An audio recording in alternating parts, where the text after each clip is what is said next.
you ever noticed how we treat memories like treasure? We hide them away, afraid to lose them. Yet they aren't gold coins to hoard, but moments to live and cherish fully. The miser hoards gold but misses the joy of living, and we do the same with moments. We hold on to old photographs and memories tightly, wishing we could make moments last forever. But holding on too hard only stops us from living now and finding new joy.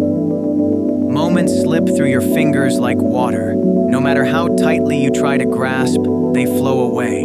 The secret is learning to appreciate each one as it passes. Life is a cycle: birth, growth, aging, and renewal. Everything changes. Every moment is part of that flow, reminding us to embrace change instead of resisting it. Beauty blooms and fades. This is life's natural rhythm. Don't trap yourself inside a vault of old memories.